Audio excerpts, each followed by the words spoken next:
Hyundai's Azera is back, though I doubt many of you remember the previous generation. I mean, this is a whole new car. It's bigger, more luxurious, and dangerously close to stepping on the toes of Hyundai's other big sedan, the Genesis V6. What's Hyundai up to here? I mean, is there really room in its lineup for two big Luxo barges? Let's take a look at this 2012 fully loaded Hyundai Azera and try to find out.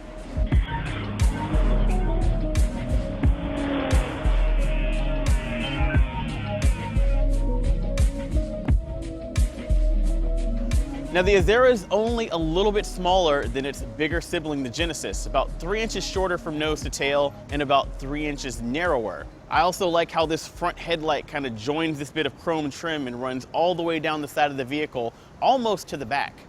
While I'm back here, let me just point out that the Azera's trunk is actually a little bit bigger than the Genesis's, thanks in part to its front-wheel drive architecture. Now otherwise, these cars basically trade blows with interior dimensions. They're about the same size, more or less. Let's check out the engine room.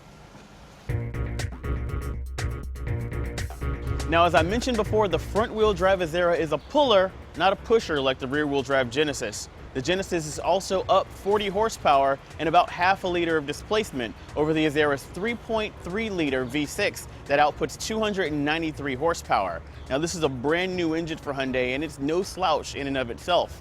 Direct injection gets it 255 pound-feet of torque at the meatiest part of its curve, and an EPA estimated 20 miles per gallon in the city and 29 miles per gallon on the highway. Of course, the Azera is also $2,000 to $3,000 cheaper than the Genesis, depending on how you spec it, and it's got 6 cup holders versus the Genesis's 4. Now, speaking of cup holders, let's take a look inside of this cabin here. Now, if you've seen one Hyundai, you've basically seen them all. This is an automaker that's made its career out of reusing and recycling its tech and making cheap materials look much more expensive than they actually are. Now, the Azera's basic infotainment system is pretty much the standard fare Hyundai infotainment system that we've seen in all of its cars before now.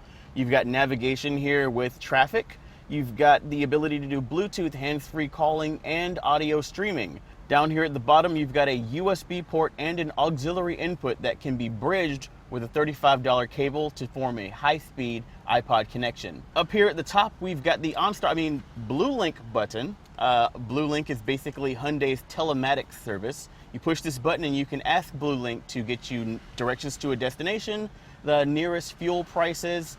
You can have it send a text message to your friends to let you know where you're going and when you'll be there. You can have it send a text message to you to let you know if your car's gone somewhere without your permission. Now, making this spacious cabin feel even more airy is this right here, a full-length panoramic moonroof. This thing lifts and slides back, pretty much giving you a huge view of the sky above you and making this cabin feel a lot more light and airy.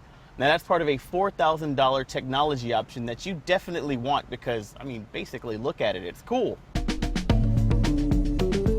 So this is the 2012 Hyundai Azera. It's really comfortable. There's a lot to like about this thing. Quiet cabin when you're cruising around at city speeds, and it's not too much louder at highway speeds. 2 basic drive modes.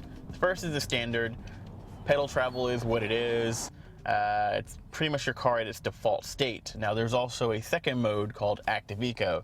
Now, the active part of Active Eco comes into play in that what's happening is that your pedal travel has actually been remapped.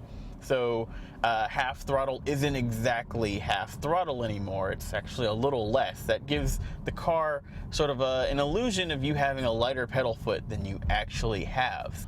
Regardless of whether Active Eco is on or not, the biggest detriment to this car's performance is probably going to be the 6-speed automatic transmission. Now, it's not an offensive gearbox. The problem is that if you're looking for sporting driving in a car like this, you're not gonna get it unless you wait for it, because like most automatic transmissions on the road today, this gearbox is basically short shifting every gear so that you get the most fuel economy by keeping your revs as low as possible. It's not good for power, it is good at the pump.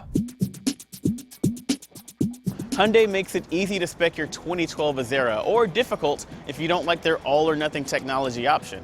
It's basically $32,000 base and $4,000 for that technology package if you want the big sunroof and the better stereo system.